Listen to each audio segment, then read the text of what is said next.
식품 공장에서 가장 비싼 분량은 무엇일까요? 오늘 영상에 세 가지를 알려드립니다. 첫째, 눈에 안 보이는 숨은 손실. 둘째, 평균이 아니라 편차를 봐야 하는 이유. 셋째, 품질 비용을 경영언어로 바꾸는 방법입니다. 안녕하세요. 궁금한 식품 이야기입니다. 식품 안전, 영양, 푸드테크 관련 이슈를 과학적 근거와 공식 자료를 바탕으로 쉽게 풀어드리는 채널입니다. 도입, 문제 제기, 식품 공장에서 가장 비싼 분량은 무엇일까요? 폐기하는 제품일까요? 반품일까요? 클레임일까요? 물론 다 비용입니다. 그런데 공장에서는 눈에 잘 보이지 않는 손실이 매일 반복될 수 있습니다. 대표적인 게 오버필, 즉 과충전입니다. 오버필 개념 도입, 500g 제품을 예로 들어보겠습니다. 중량이 부족하면 법적으로도 품질적으로도 문제가 생길 수 있어서 현장에서는 조금 넉넉하게 채우는 경우가 있습니다. 평균 501g이라고 해보겠습니다. 겨우 1g이니 별것 아닌 것처럼 보입니다. 가상 계산 1g의 손실. 하지만 하루에 10만 개를 만든다면 어떻게 될까요? 1g 곱하기 10만 개는 100kg입니다. 연간 250일 생산한다면 25톤입니다. 제조 원가를 킬로그램당 4,000원으로 잡으면 연간 약 1억 원입니다. 겨우 1g의 평균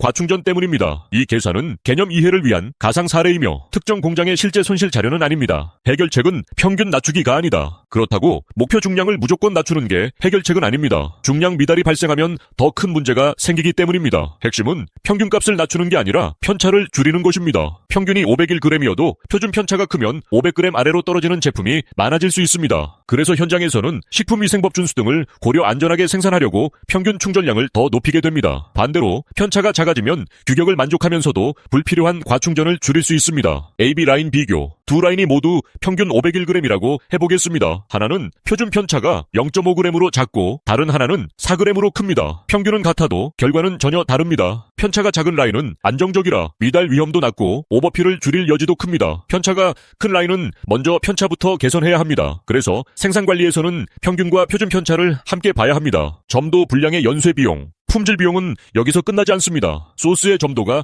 매번 다르다고 해보겠습니다. 점도가 높아지면 충전 속도가 느려지고 충전량 편차도 커지고 배관에 남는 제품량도 늘어날 수 있습니다. 작업자는 조정해야 하고 품질팀은 추가 검사를 해야 합니다. 심하면 생산을 멈추고 재작업합니다. 처음 발생한 문제는 점도 불량 하나였지만 실제 비용은 원료와 작업시간, 검사, 설비시간, 재작업, 생산 손실까지 확대됩니다. 그리고 제품이 공장 밖으로 나간 뒤에 문제가 발견되면 비용은 훨씬 더 커집니다.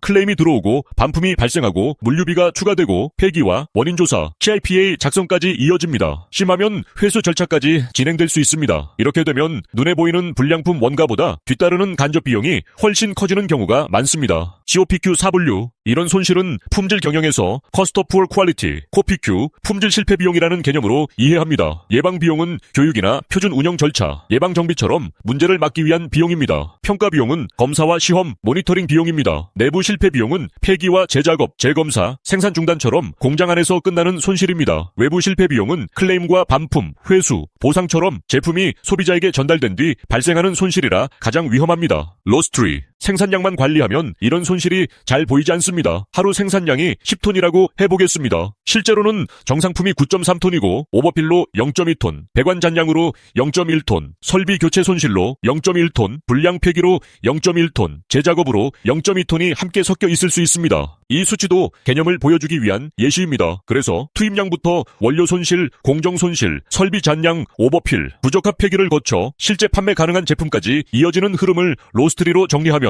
돈이 어디서 새는지 보이기 시작합니다. 주간 COPQ 계산 예시 관리 지표. 주간 회의에서도 이번 주 불량률이 몇 %라고만 보고하지 말고 이번 주 불량 때문에 얼마의 손실이 있었는지까지 정확하게 계산하는 게 좋습니다. 예를 들어 폐기 150만 원, 재작업 80만 원, 추가 검사 20만 원, 생산 중단 120만 원, 반품 50만 원을 더하면 COPQ 420만 원이라는 식으로 정리할 수 있습니다. 이 숫자도 계산 방식을 보여주기 위한 예시이고 실제 공장의 손실액은 아닙니다. 주간 회의에서도 이번 주 불량률이 몇 %라고만 보고하지 말고 이번 주 불량 때문에 얼마의 손실이 있었는지까지 계산하는 게 좋습니다. 예를 들어 폐기 150만 원, 재작업 80만 원, 추가 검사 20만 원, 생산 중단 120만 원, 반품 50만 원을 더하면 COPQ 420만 원이라는 식으로 정리할 수 있습니다. 이 숫자도 계산 방식을 보여주기 위한 예시이고 실제 공장의 정확한 손실액은 아닙니다. 하지만 품질 문제가 곧바로 경영 문제로 보이기 시작합니다. 매일 투입량, 생산량, 양품량, 수율, 폐기량, 재작업량, 평균 충전량, 충전량 표준 편차 편차, 가동률, 클레임까지 10가지 지표를 함께 연결해서 보는 것이 좋습니다. AI 스마트 팩토리 연결. 여기서 스마트 팩토리와 AI가 연결됩니다. 충전 중량과 온도, 점도, 압력, 유량, 생산 속도 데이터를 실시간으로 모으면 점도가 오르면서 충전 편차가 커지고 오버필이 늘어나는 패턴을 조기에 탐지할 수 있습니다. 중요한 건 AI가 아니라 생산 현장에 발생되는 정확한 공정 데이터를 취합하는 것입니다. 표준화, 데이터, 통계적 공정 관리, 그 다음 AI라는 순서로 가는 게 현실적입니다. AICCP 베이루스 품질 관리 구분. 한 가지 꼭 구분해야 할 게 있습니다. 모든 공정 편차가 HACCP 일탈인 것은 아닙니다. 소스 점도가 목표에서 살짝 벗어난 건 대체로 품질 관리 문제입니다. 그래서 현장에서는 품질 이탈과 식품 안전 이탈을 구분해서 위험도에 맞게 대응해야 합니다. 모든 이상을 같은 수준으로 대응하면 정말 중요한 식품 안전 이탈이 품질 이탈 속에 묻혀버릴 수 있습니다. 결론 마무리 멘트. 품질 관리는 불량품을 잘 찾아내는 것만을 의미하지 않습니다. 더 중요한 건 불량이 만들어지지 않도록 공정 편차 자체를 줄이는 것입니다. 변동이 커지면 오버필이 늘고 수율이 떨어지고 재작업과 설비 정지 시간이 늘어나고 결국 코피큐가 커지는 흐름으로 이어집니다. 그래서 식품 공장에서 가장 먼저 줄여야 하는 것은 단순히